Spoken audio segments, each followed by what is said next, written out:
अस्सलाम वालेकुम व रहमतुल्लाहि व बरकातुहू। वालेकुम अस्सलाम खतीजा। आवाज़ आ रही है मेरी? जी जी, आ रही है, आवाज आ रही है। जी। तो मेरे ख़्याल से अब हम स्टार्ट करते हैं, लोग आते रहेंगे और हम जॉइन कर लेंगे इंशाअल्लाह हाँ ताला। हाँ, ठीक है, बिल्कुल ठीक है। स्टार्ट। सबसे पहले तो मैं आप सबका और अल मुसाफ़िर एकेडमी का थैंक यू कहना चाहूँगी सबको कि आप लोग ने मुझे मौका दिया कि मैं यहाँ पे आऊँ और इतने इम्पोर्टेंट टॉपिक पे बात कर सकूँ और जो भी मेरा कम्युनिटी में जो भी मेरा रोल प्ले है वो मैं कर सकूँ being a health care provider. तो first of all thank you so much. ये बहुत ही इम्पोर्टेंट टॉपिक है इनफैक्ट और एक बहुत ही इम्पोर्टेंट हमारे माशरे में एक चीज़ है जो बहुत ज़्यादा निगलेक्ट की जाती है, जो कि है छाती का सरतान। लोग शर्माते हैं, इसके ऊपर बात नहीं की जाती, इसके बारे में अवेयरनेस नहीं फैलाई जाती माशरे में, जिसकी वजह से जो प्रिविलेज है या फिर जो इसकी मतलब आई मीन मौजूदगी है माशरे में वो बढ़ती जा रही है। तो अगर हम पीछे से उठा के स्टैटिस्टिक्स जिसको कहते हैं वो थोड़ा-सा हम उसको गौर करें और देखें, तो हम यहाँ पे देख सकते हैं कि अगर 1975 डेट कुछ इस तरह से थे कि हर 11 में से 1 औरत को ब्रेस्ट कैंसर होता था, तो आज 2022 में 8 में से 1 औरत को ब्रेस्ट कैंसर होता है। So we all are at risk of breast cancer. ये बहुत ज़्यादा इम्पोर्टेंट चीज़ है। औरतों को ख़ास तौर पर इसके बारे में पता होना चाहिए, लेकिन ऐसा बिल्कुल भी नहीं है कि मर्दों में ब्रेस्ट कैंसर नहीं होता। मर्दों में भी ब्रेस्ट कैंसर होता है और उसका भी इलाज किया जाता है। तो इसमें कोई ऐसी बात नहीं है कि आपके घर में जो भाई हैं या वालिद हैं, वो इन चीज़ों का शिकार नहीं हो सकते। ऑल्दो औरतों में ज़्यादा होता है, लेकिन मर्दों में भी इसके चांसेस हैं होने के, ठीक है? अगर हम देखते हैं कि ब्रेस्ट कैंसर बल्कि पहले हम इस टॉपिक से ज़्यादा इम्पोर्टेंट जो चीज़ है, वो हम ये समझ लें कि कैंसर है क्या? क्यों हो रहा है इस तरह से हमें ना? तो अगर हम देखें तो कैंसर कि हमारे बॉडी के मुख्तलिफ हिस्सों में सेल बनते हैं और टूटते हैं। लेकिन ये चीज़ें अल्लाह ताला की तरफ से कंट्रोल्ड मैनर में हो रही होती हैं। और जब इन सेल्स का बनना अनकंट्रोल्ड हो जाए, तो क्या होता है कि सेल्स बहुत ज़्यादा बनने लग जाते हैं, तो वो एब्नॉर्मल सेल्स प्रोडक्शन होने लग जाती है। और वो जो एब्नॉर्मल सेल्स होते हैं, बेसिकली वही होते हैं जो हमें गुठली की तरह महसूस हो रहे होते हैं, वो किसी भी एक हिस्से में जमा होने शुरू हो जाते हैं। तो क्या होता है कि यहाँ पे हमें कैंसर बन जाता है उस एरिया में। चाहे वो कोई भी हो, चाहे वो लिवर का भी हो सकता है, वो लंग का भी हो सकता है, वो कहीं का भी हो सकता है cancer, irrespective of like breast का भी हो सकता है ऑफ कोर्स। तो कैंसर इस तरह से हमारे जिस्म में बनता है और ये इतनी खतरनाक बीमारी है कि जब ये एक दफ़ा बन जाता है तो क्या करता है ये आस-पास के स्ट्रक्चर्स को भी अपने अंदर अ, अपनी जड़ें उनमें भी डालने लगता है। जब ये जड़ें आस-पास के स्ट्रक्चर्स में डल जाती हैं तो क्या होता है कि जो हमारी ब्लड वेसल्स जा रही होती हैं, उनमें भी टूट-टूट के फिर ये हमारे जिस्म में बहने लग जाता है और इस तरह से क्या होता है जो हम स्टेज 4 कैंसर कहते हैं कि हमें मिल रहा है, वो क्या होता है कि ब्लड के ज़रिए और दूसरी सिस्टम्स हैं अल्लाह ताला ने बनाए बॉडीज़ में, उनके ज़रिए डिफरेंट जगहों पे जाके वहाँ पे भी एक्यूमुलेट हो जाते हैं कैंसर के सेल। तो यानी कि अगर एक कैंसर होता है, वो पूरी बॉडी को इन्वॉल्व कर लेता है अगर उसकी बरवक़्त तशख़ीस ना हो, अगर उसका बरवक़्त इलाज ना हो। तो हमें जल्दी इसको पता लगाना है और हमें जल्दी इससे निजात पानी है अगर हो जाए खुदा ना ख़ास्ता तो।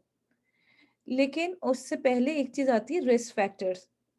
अच्छा, रिस्क फैक्टर्स की बात करने से पहले मैं एक बात क्लियर करना चाहूँगी कि रिस्क फैक्टर्स जो होते हैं, उनके होने से चांसेस बढ़ जाते हैं कैंसर के, लेकिन बिल्कुल भी ऐसा नहीं है कि जिसके अंदर ये रिस्क फैक्टर है उसे तो होगा ही कैंसर, ऐसा बिल्कुल भी नहीं है, ठीक है? तो इसमें डरने की कोई बात नहीं है, अगर इनमें से कोई रिस्क फैक्टर है आपका, स्पेशली वो रिस्क फैक्टर जिनको आप चेंज नहीं कर सकते, तो इट्स ओके आप उसके ऊपर अपनी नज़र रखें कि कोई डेवलप ना हो जाए कैंसर और बर वक़्त डॉक्टर के पास जाएँ, डरने की इसमें बिल्कुल भी कोई बात नहीं है।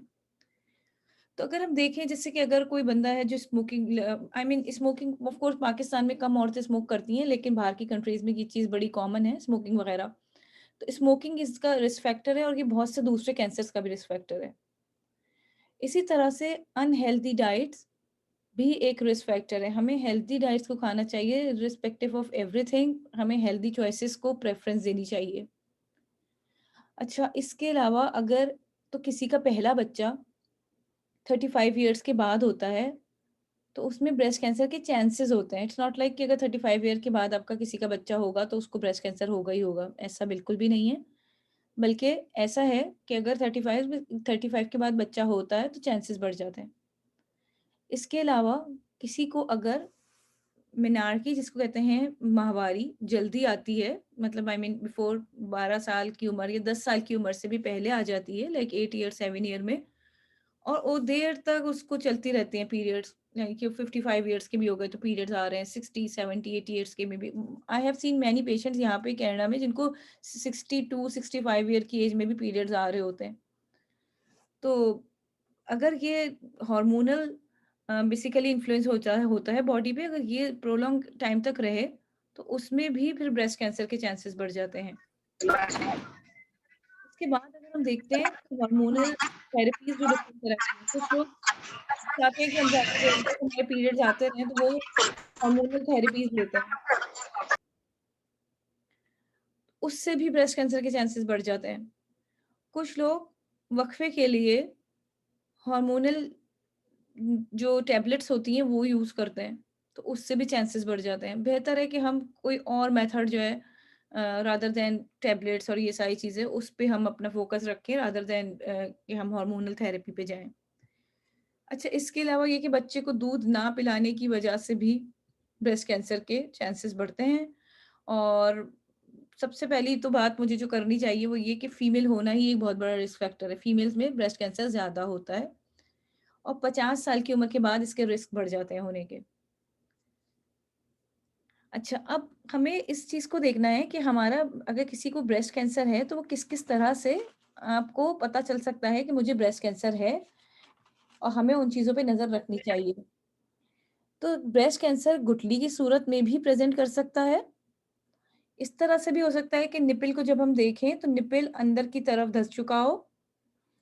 ऐसा भी हो सकता है कि कोई ज़ख्म बन चुका हो ऊपर स्किन के या निप्पल पे, या निप्पल से कोई ब्लड स्टेन या किसी और तरह का डिस्चार्ज आ रहा हो, या स्किन इंसान की ऐसी हो जाए जैसे कि जो कीनू के छिलके होते हैं ना, उस तरह की बिल्कुल अपीयरेंस हो जाए उसकी। और बगल में गुठली से भी उम, ब्रेस्ट कैंसर बन मतलब आई मीन प्रेज़ेंट ऐसे भी कर सकता है कि किसी को पता भी ना हो, ब्रेस्ट बिल्कुल नॉर्मल हो उसके और कैंसर कहाँ पे हो उसका।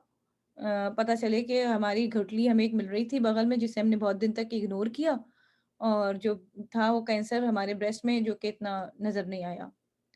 तो ये सारी चीज़ें होती हैं, हमें खुद को शीशे में देखना चाहिए और ये भी देखना चाहिए कि क्या-क्या तब्दीलियाँ आ रही हैं। हमें देखना चाहिए कि क्या दोनों साइज़ ब्रेस्ट के जो हैं वो बराबर हैं? क्या दोनों निप्पल एक ही लेवल पे हैं? कोई निप्पल अंदर की तरफ तो नहीं धँस रहा? कोई ज़ख्म तो नहीं बन रहा? खाल में कोई सूजन या कोई तब्दीली तो हमें नज़र नहीं आ रही? तो ये सारी चीज़ें देखिए यहाँ पे बहुत अच्छे से दिखाया गया है ये, कि यहाँ पे या तो गुठली भी बन सकती है या स्किन पे चेंजेस भी हो सकती हैं। या सिर्फ़ अगर हम देखें तो निप्पल से कोई डिस्चार्ज भी आ सकता है और निप्पल अंदर की तरफ भी धँस सकता है। ये वो सारी अलामात हैं जो अगर ज़ाहिर हों तो आप ज़रूर जाके अपने डॉक्टर को दिखाएँ। क्योंकि आज हम बात कर रहे हैं अवेयरनेस पे, तो हमें प्रिवेंशन जो होगी ब्रेस्ट कैंसर की उसके ऊपर हमें ज़्यादा फ़ोकस रखना है रादर दैन अदर थिंग्स। हम जब ब्रेस्ट कैंसर की प्रिवेंशन की बात करते हैं, तो प्रिवेंशन के लिए हमारे पास 2 चीज़ें हैं, या तो हम पहले से उसको मालूम कर लें कि किसी को ब्रेस्ट कैंसर है या नहीं है, उसके लिए मैमोग्राम कराया जाता है। और दूसरा हमारे पास प्रिवेंशन के लिए कि सेल्फ एग्ज़ामिनेशन जो हम हर ऐज में रिकमेंड करते हैं। मैमोग्राम हर ऐज में रिकमेंड नहीं किया जाता।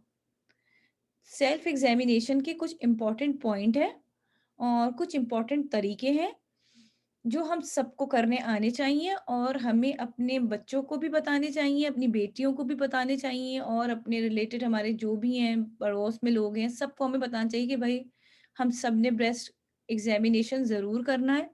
और किस तरह से करना है कि सबसे पहले हमें जाके शीशे के सामने खड़े हो जाना है और अपने आप को गौर से देखना है। शीशे में देखने के कुछ तरीके हैं कि आप जब देखें तो देखें कि आपके ब्रेस्ट का लेवल किस तरह का है। फिर यही चीज़ देखते हुए दोनों हाथों को ऊपर उठा दें इस तरह से कि ताकि इनमें आप अपने ब्रेस्ट को एक तो देख सकें। ऐसा तो नहीं कि एक ब्रेस्ट ज़्यादा ऊपर जा रहा हो और एक ब्रेस्ट नीचे की तरफ हैंग कर रहा हो। या फिर गुठली कोई बगल में पड़ी हुई हो और वो हमें नज़र ना आए, तो बगलों का भी मुआयना करना है। इसके लिए जो इम्पोर्टेंट चीज़ है वो एक तो आप कोई दिन बना लें अपना कि जैसे अगर कोई लड़कियाँ हैं जिनको पीरियड्स हो रहे होते हैं, वो कर लें कि जिस दिन हम नहाएँगे पीरियड्स के बाद तो हम उस वक़्त नहाते हुए ड्यूरिंग द बाथ हम ये सब कुछ चेक करेंगे। ईज़ी होता है वहाँ पे चेक करना हमारे लिए इसलिए।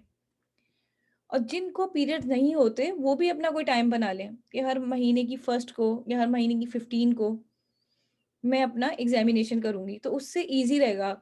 हमें हमेशा याद रहेगा कि अब हमें एग्ज़ामिनेशन करना है। और वो स्टेप हमें यही फ़ॉलो करने होंगे कि पहले हम खुद देख लें, फिर हम हाथ उठा के देखें और फिर हम इस बात को याद रखें कि अगर हमें सीधे ब्रेस्ट का मुआयना करना है, तो हम वो उल्टे हाथ से करेंगे और उल्टे हाथ का अगर हमें एग्ज़ामिनेशन करना है, तो वो हम सीधे हाथ से करेंगे।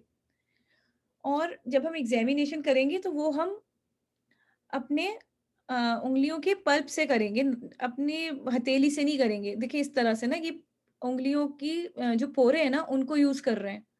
हथेली से मुआयना नहीं कर रही है। इस वक़्त ये इस तस्वीर में कि बाहर का साइड वाला ब्रेस्ट का हिस्सा जो है वो लड़की पैल्पेट कर रही है और ये उँगलियों के पोरों से कर रही है।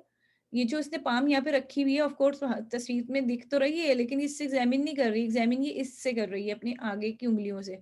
अगर आप पूरा अपना हथेली या अपनी पाम पूरी रख देंगे ना कुछ भी फिर उसमें आपको महसूस नहीं होगा।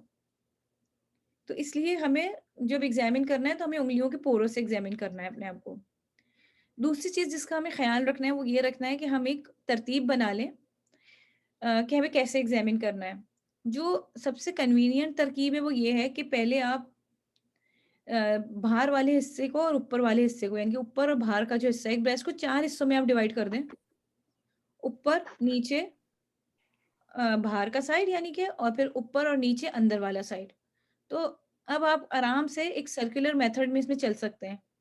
सबसे पहले आप ऊपर वाला हिस्सा और बाहर वाला हिस्सा कर लें, फिर आप नीचे का बाहर वाला हिस्सा कर लें और फिर नीचे का अंदर वाला कर लें और फिर ऊपर का बाहर वाला कर लें। तो इससे ये होगा कि क्लॉकवाइज़ आप पूरा ब्रेस्ट एग्ज़ामिन कर लेंगे। इसके अलावा डिफरेंट तरीके हैं, कुछ लोग जो हैं वो ऐसे करते हैं कि सीधा लीनियर मेथड जिसको कहते हैं, ऊपर से नीचे की तरफ एग्ज़ामिन करते हैं। तो डिफरेंट तरह से करते हैं लेकिन बस इस बात का ख़्याल रखें कि कोई भी पार्ट मिस ना हो ब्रेस्ट का एग्ज़ामिनेशन करते हुए। आखिर में जो एरियोला का हिस्सा है, एरियोला वो हिस्सा होता है ब्रेस्ट का जो ब्लैक कलर का या फिर डार्क स्किन हमें दिख रही होती है अराउंड द निपल, वो एरियोला होता है। उसको भी हम अच्छी तरह से पैल्पेट करके देखें with the help of pulp of your finger और निपल को हल्के से प्रेस करके देखें कि निपल में से कोई डिस्चार्ज तो नहीं आ रहा। और जब ये सारे काम कर लें, तो बगल को भी अच्छे से मुआयना करें। ये एक तस्वीर है जिसमें दिखाया गया है कि किस तरह एग्ज़ामिन करना है। नाउ अगर हम बात करते हैं कि किसी को पिल-फर्स्ट अ, सिर्फ़ रिस्क फैक्टर है, तो रिस्क फैक्टर को आप आसानी से लिमिट कर सकते हैं ना, कि अगर स्मोकिंग कोई कर रहा है तो वो स्मोकिंग छोड़ दे। अपने बीएमआई पे ख़ास नज़र रखें, ये बड़ा इम्पोर्टेंट है। हम अक्सर ही वेट को थोड़ा इग्नोर कर जाते हैं ना घर में रहते हुए। और वेट स्लाइटली गेन होता जाता है और पता नहीं चलता और हम एक रिस्क फैक्टर बहुत सारी बीमारियों का रिस्क फैक्टर है, हम ऐड करते जाते हैं अपने अंदर। अच्छा एक मिनट खतीजा, एक मिनट। आप लोग सब लोग जो जो इस मीटिंग में हैं काइंडली अपने आप को म्यूट करें। ये इम्पोर्टेंट बात हो रही है, अपने आप को म्यूट करके इस मीटिंग में एंटर हो, वरना किसी को कुछ समझ नहीं आएगा। अभी इस वक्त मैं देख सकती हूँ कि 988 से कोई ज्वाइन हुआ है, वो अनम्यूट है। बिनते नजीर अनम्यूट है। उम्मे मोहम्मद साद जो है वो अनम्यूट हैं। आप लोग काइंडली अपने आप को म्यूट करें ताकि खतीजा बेहतर तौर पे समझा सके। शुक्रिया। जज़ाकल्लाह। अब मेहरबानी रहीम, हम दोबारा से अपनी प्रेज़ेंटेशन का आगाज़ करते हैं फिर। तो इसमें से जो रिस्क फैक्टर है वो तो हम ईज़िली अवॉइड कर सकते हैं। हम अपनी बॉडी को फिज़िकल एक्टिविटी दे सकते हैं। ये हमारे इख्तियार में है, हम ये कर सकते हैं। पेट को अपनी लिमिट में हम रखने की कोशिश कर सकते हैं एटलीस्ट। और जो हमारे फल हैं और सब्जियाँ हैं ताज़ी हम उनको ज़्यादा इस्तेमाल करें रादर देन हम जो है वो मुर्गन ग़िज़ाएँ खा रहे होते हैं, तेल ज़्यादा खा रहे होते हैं, इन चीज़ों को ये ईज़िली अवॉइडेबल चीज़ें हैं। और यहाँ पे मुझे नहीं मतलब लेकिन आजकल जो यंग गर्ल्स हैं उनके अंदर एक अच्छा खासा ये ट्रेंड हो गया है कि बच्चे को वो दूध नहीं पिलाते ताकि उनका फिगर मेंटेन रहे। तो खुदारा ये ना करें, इससे बच्चे को भी नशोनुमा में मतलब इशू हो सकते हैं। ऑफ कोर्स मदर और बच्चे की जो अटैचमेंट बनती है ब्रेस्ट फीडिंग से बनती है वो, और प्लस आपके लिए भी प्रोटेक्टिव है वो। ये हम ईज़िली कर सकते हैं काम। हार्मोनल थेरेपी हम ईज़िली अवॉइड कर सकते हैं। इसमें कोई भी प्रॉब्लम नहीं है। हम दूसरे मेथड्स यूज़ कर सकते हैं। हार्मोनल थेरेपी के लिए हम अपने डॉक्टर से बात कर सकते हैं। उनको भी ये बात समझा सकते हैं कि मैं इस तरह से चाह रही हूँ या मेरे अंदर रिस्क फैक्टर, तो हो सकता है कि आपको डॉक्टर फिर अर्ली उस पे डाल दें, कि अर्ली डिटेक्शन के लिए डाल दें डॉक्टर ना। तो ये तो हमारे प्रिवेंटिव मेजर्स हैं जो हम ले सकते हैं।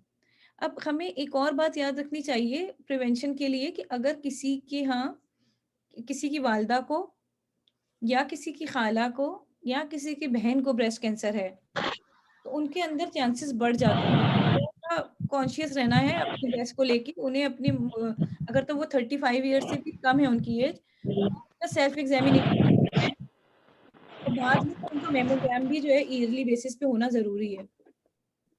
ये सारी चीज़ें इम्पोर्टेंट है। और अगर किसी को एक साइड का ब्रेस्ट कैंसर हो चुका है, तो दूसरे साइड पे ब्रेस्ट कैंसर बनने के चांसेस बढ़ जाते हैं। रेडियोथेरेपी से भी ब्रेस्ट कैंसर के चांसेस बढ़ जाते हैं। तो अगर हमारे पास ये सारी चीज़ें हैं, तो हमें उन सबको दिमाग में रखना चाहिए और उनके लिहाज से फिर अपनी लाइफ़ को हमें मॉडिफ़ाई करना चाहिए, और दूसरों से स्पेशली अपनी हेल्थ केयर प्रोवाइडर से हमें बात करनी चाहिए इस पे। अच्छा, सबसे जो इम्पोर्टेंट चीज़ है वो ये है कि अगर खुदा ना ख़ास्ता कोई गुठली मिलती भी है, तो सबसे पहले तो आपने घबराना नहीं है, बल्कि जाके अपने डॉक्टर को बताना है। क्योंकि मोस्टली जो हमें गुठलियाँ होती हैं, वो कैंसर नहीं होती, मोस्टली नॉन कैंसर गुठलियाँ होती हैं। तो उनके ऊपर हम पहले से टेंशन ना लें कि कैंसर है, ये वो है, बल्कि ये एक ऐसा टॉपिक है जिसके बारे में आप ओपन अप हों, शाय ना हो बिल्कुल भी ना। आप जाके अपने डॉक्टर को बताएँ, ताकि नेक्स्ट स्टेप क्या होगा, डॉक्टर आपको डायग्नोसिस करेगा। जब आप डॉक्टर के पास जाएँगी, तो वो आपकी हिस्ट्री करेगा और एग्ज़ामिनेशन करेगा, हिस्ट्री लेगा, जिससे वो अपना तकरीबन 90% डायग्नोसिस वो इसी में बना लेगा अपना। अब चूँकि ये बहुत बड़ी चीज़ होती है किसी को ये कहना कि ये तो कैंसर है या नहीं है, इस बात के ऊपर डायग्नोस करने के लिए हमें प्रॉपर गाइडलाइंस चाहिए होती हैं। तो उनके लिए डिफरेंट मोडालिटीज़ यूज़ होती हैं, जिसमें सबसे इम्पोर्टेंट मैमोग्राम है। मैमोग्राम करते हैं पेशेंट का अगर वो आता है। मैमोग्राम एक बहुत सेंसिटिव इन्वेस्टिगेशन है, इसीलिए मैमोग्राम को स्क्रीनिंग के तौर पे, स्क्रीनिंग होता है कि अभी बीमारी नहीं हुई और मैमोग्राम करना शुरू कर देते हैं ना, को यूज़ करते हैं। तो तकरीबन जो हमारी नेकेड आई से हमें नहीं दिख रहा होती गुठली, या हमें हाथ से नहीं फ़ील हो रही होती, वो मैमोग्राम तकरीबन 2 साल पहले ही उसको डिटेक्ट कर लेता है और बता देता है कि यहाँ पे गुठली है। तो मैमोग्राम बहुत अच्छी और सेंसिटिव इन्वेस्टिगेशन है। अगर डॉक्टर को ज़रूरत लगेगी, तो ज़रूर आपको मैमोग्राम के लिए भेजेंगी। और अगर आपकी ज़्यादा कंप्लेन है और आपके जो हमारे ब्रेस्ट है वो डेंस है टिश्यू उनका, तो अल्ट्रासाउंड भी वो करवा सकती हैं। अच्छा, अब अगर गुठली है, मैमोग्राम भी हो गया, अब सस्पिशियस लग रहा है डॉक्टर को, तो वो दूसरी चीज़ क्या कराएँगे, टिश्यू डायग्नोसिस कराते हैं। टिश्यू डायग्नोसिस के लिए बायोप्सी करवानी पड़ती है। लाइक या तो वो सेल्स लेते हैं जिसको एफएनए कहते हैं और उसको स्लाइड पे डाल के देखते हैं, या फिर वो पूरा ट्रूकट बायोप्सी एक होती है जिसके अंदर पूरा टिश्यू लेकर मुआयने के लिए भेज दिया जाता है। उससे बहुत सारी चीज़ें हमें पता चलती हैं ट्रूकट बायोप्सी से। तो डॉक्टर ट्रूकट बायोप्सी भी कराते हैं।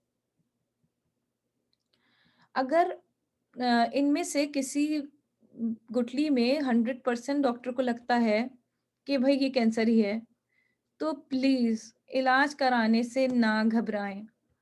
यहाँ पर ब्रेस्ट की अगर मतलब अगर पहले से जल्दी पता चलता है ब्रेस्ट कैंसर, तो उसका इलाज बहुत अच्छे से मुमकिन है।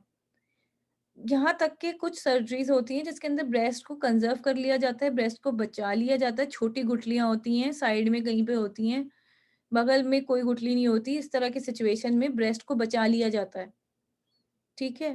तो यानी कि अगर जल्दी पता चलेगा, तभी तो बचा पाएँगे, वरना पाकिस्तान में मोस्टली जो पेशेंट्स होते हैं, वो आगे की बहुत एडवांस एज पे आ रहे होते हैं, उसमें ब्रेस्ट नहीं बच सकता। लेकिन इट्स ओके अगर ब्रेस्ट नहीं बच सकता। अब इस मॉडर्न ज़माने में ब्रेस्ट इम्प्लांट मिलते हैं।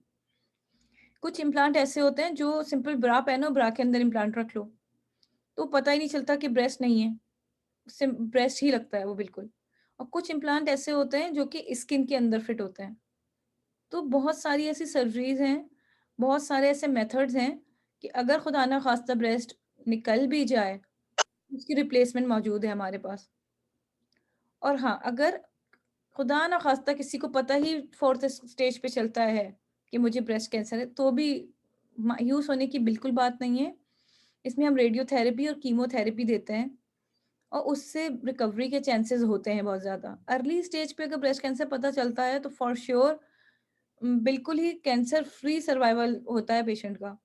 और ऐसे एक नहीं कई पेशेंट्स हैं जो सक्सेसफुली कहीं बाहर भी नहीं जाके उन्हें ट्रीटमेंट करानी, पाकिस्तान से ही ट्रीटमेंट करानी है, कुछ भी नहीं। इतना अच्छा ट्रीटमेंट मौजूद है इसकी कि बिल्कुल आपकी लाइफ जो है वो कैंसर फ्री होगी। बस हमें क्या करना है, हमें 2 काम करना है। एक तो ये कि खुद से हमें देखना है कि कोई गुठली वगैरह तो नहीं बन रही, यानी कि सेल्फ एग्ज़ामिनेशन बहुत ज़्यादा इम्पोर्टेंट है।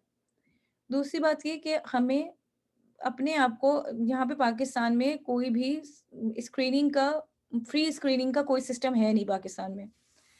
तो अगर आपकी एज 40 ईयर से ज़्यादा है तो मेरी आप सबसे ये रिक्वेस्ट है कि आप लोग खुद डॉक्टर के पास जाएँ और अपने लिए मैमोग्राम कहें कि मेरा मैमोग्राम कराएँ। और अगर किसी की फैमिली में ब्रेस्ट कैंसर है, लाइक किसी की मदर को, खाला को या बहनों को, तो वो तो और भी पहले 30 ईयर्स से जाके मैमोग्राम ईयरली कराना शुरू कर दें। आई कैन टोटल अंडरस्टैंड ये सब चीज़ें होती हैं, फाइनेंस लगते हैं और बहुत मुश्किल हो जाता है जाना। लेकिन प्लीज़ अपनी सेहत का ख़्याल रखें क्योंकि हमारी जो सेहत है वो बड़ी इम्पोर्टेंट है। हम अब पूरा घर देख रहे होते हैं, एवरीथिंग मैनेज कर रहे होते हैं, तो ऑफ़ कोर्स हमें ज़रूरी है कि हम अपना पूरा ख़्याल रखें, अपने लिए खुद हम स्टेप लें। अच्छा, यहाँ पे ये मिथ्स बहुत सारे हैं ब्रेस्ट कैंसर के बारे में। सबसे पहली बात तो ये कि हमारे जो सोसाइटी है उसका ये बहुत बड़ा एक टैबू टॉपिक है। इस पे हम बात नहीं करते और अगर कोई इस पे बात करे तो उसे बेहया कहा जाता है। अपने ब्रेस्ट को तो आप डिस्कस कर ही नहीं सकते। लेकिन हमें इन सारे मिथ से बाहर आना है, ना सिर्फ़ अपना बॉडी को डिस्कस करना है पॉज़िटिव वे में बल्कि अपनी बच्चियों से भी हमें डिस्कस करना है उनकी बॉडी। यहाँ पे तो सिचुएशन ऐसी है कि बच्चियाँ माँ को बात बताते हुए शर्माती हैं। ऐसा नहीं होना चाहिए बिल्कुल भी क्योंकि हमने इतने ज़्यादा अपने गिर खोल बना दिए हैं कि वो कभी टूट ही नहीं पाते वो।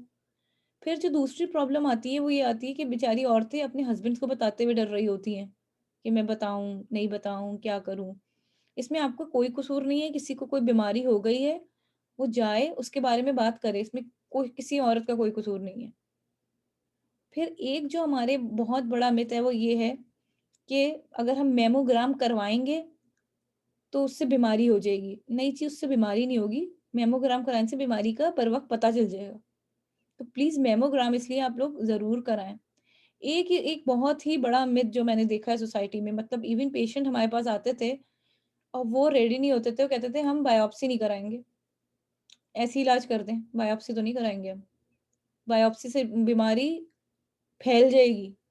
बिल्कुल भी ऐसा कुछ नहीं है, बायोप्सी से सेल सिर्फ़ थोड़ा-सा टिश्यू निकाल के भेजा जाता है।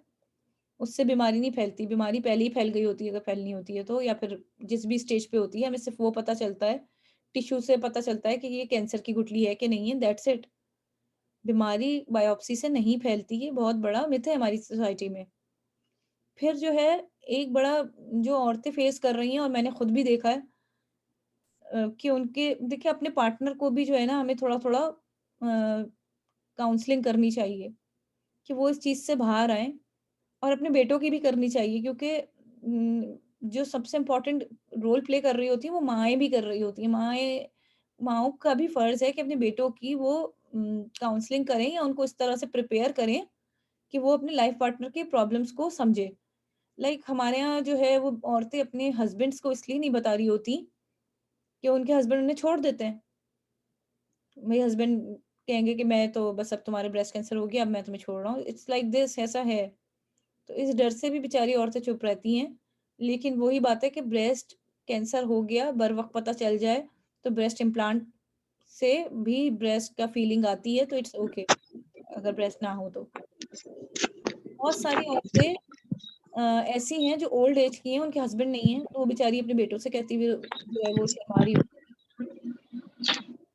तो अब आप मत कहें किसी से ना कहें, खुद से आप डॉक्टर के पास चली जाएँ। अगर आप मेल डॉक्टर के पास नहीं जाना चाहती, तो अब पाकिस्तान में माशाअल्लाह से इतनी फीमेल डॉक्टर्स हैं, उनके पास चली जाएँ। किसी के पास चली जाएँ, इसको महदूद ना रखें अपने तक इस नॉलेज को। को बताएँ दूसरों को, अपने लिए ट्रीटमेंट सोचें और अपने आप को प्रायोरिटी दें, अपनी सेहत को प्रायोरिटी दें, तो सबसे ज़्यादा इम्पोर्टेंट है। यानी कि जब हम बात करते हैं ब्रेस्ट कैंसर की, तो हमें सिर्फ़ खुद को जान लेना ही ज़रूरी नहीं है कि मुझे ये बीमारी हो गई है और दैट्स इट।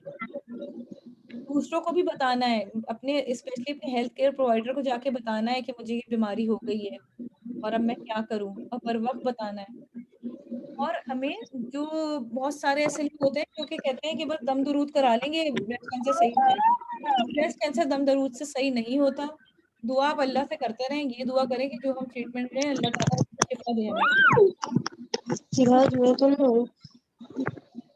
पूरा का पूरा दम दरूद पे डिपेंड करता है। फातिमा फैसल प्लीज अपने आप को म्यूट करें काइंडली, नहीं कर सकती तो इस मीटिंग को छोड़ दें। Thank you so much. Okay, और खतीजा आखिरी में 5 मिनट देना प्लीज, ताकि ये लोग सवाल पूछ सकें अपने। Okay please.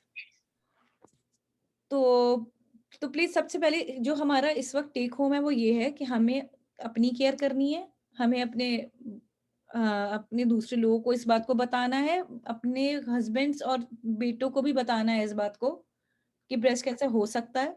और सबसे जो इम्पोर्टेंट है वो अपने हेल्थ केयर प्रोवाइडर से जाके हमें बात करनी है अगर हमें वीकली मिली तो। इन सारी चीज़ों के साथ मैं आपको कहूँगी thank you so much for listening me. अपना बहुत ख्याल रखिएगा और आपके जो भी क्वेश्चंस हैं आप मुझे दे दें, मैं इंशाल्लाह आपको जवाब दे देती हूँ।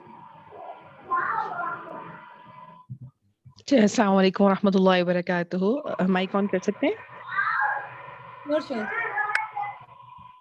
अच्छा जी, क्वेश्चन नंबर 1 तो ये कि आपने 40 इयर्स प्लस स्क्रीनिंग बताई है कि मेमोग्राम करवाते हैं, ठीक है? और अगर फैमिली हिस्ट्री ना हो, जैसे मदर और सिस्टर्स और खाला के अंदर ये चीज़ ना हो, तो 30 प्लस के लिए स्क्रीनिंग का क्या मेथड होगा?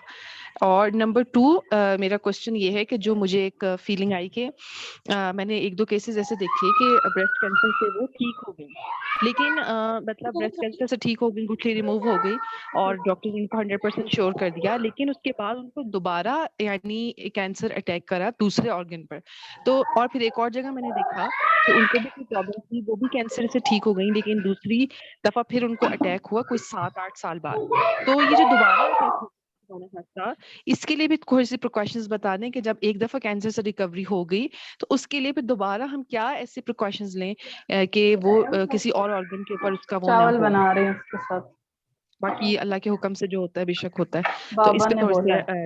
रोशनी डाल दें। ये सवाल पूछा है। पहली बात तो किसी को फैमिली हिस्ट्री नहीं है ना ब्रेस्ट कैंसर खतीजा, एक मिनट खतीजा बहन, 1 मिनट आप करेंगे आप? ये फैसल इस्लाम जो है ना, इनको प्लीज आपको मैं प्लीज म्यूट कर लें। आपके बच्चे इतना शोर कर रहे हैं, आपके घर की बातें हम सब सुन रहे हैं, काइंडली म्यूट कीजिए। ये बहुत इंपॉर्टेंट बात हो रही है यहाँ। शुक्रिया। जी, तो सबसे पहली बात तो कि आप किसी को ब्रेस्ट कैंसर नहीं है, हिस्ट्री नहीं है किसी के यहाँ ब्रेस्ट कैंसर की, तब तो 40 के बाद ही स्क्रीनिंग शुरू होती है। 40 टू 70 ईयरली स्क्रीनिंग होती है फिर मेमोग्राम से।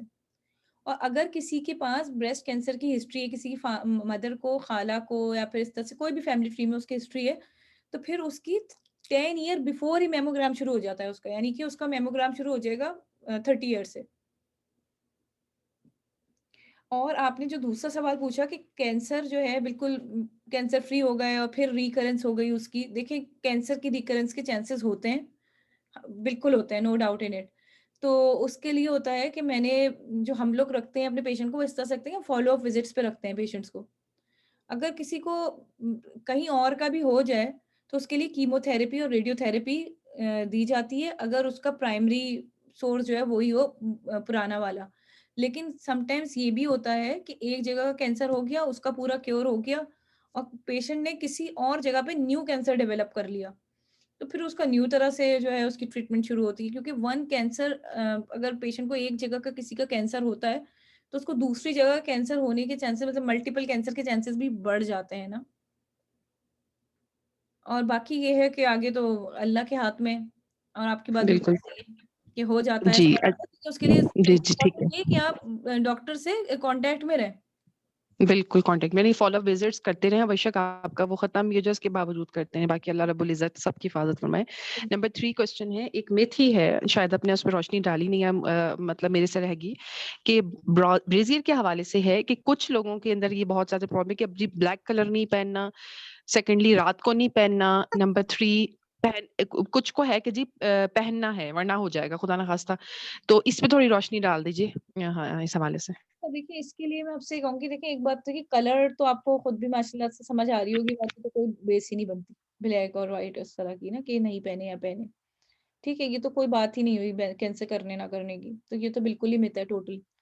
दूसरी बात ये कि ब्रा में ये कि अगर हम सपोर्ट देके रखते हैं ब्रेस्ट को, तो ब्रेस्ट हमारे सपोर्टेड रहते हैं और उनसे जैसे उसको हैंग होने के उसके वो मतलब आई मीन शेप सही रहता है उसका ना। ब्रा एक सपोर्टिंग गारमेंट है। ब्रा का कोई इसमें रोल नहीं कैंसल करने या ना करने का, कोई भी रोल नहीं। सिर्फ आपको सपोर्ट और शेप देती है। ब्रा से बेसिकली कोई ताल्लुक नहीं है। ये मिथ ही है ये।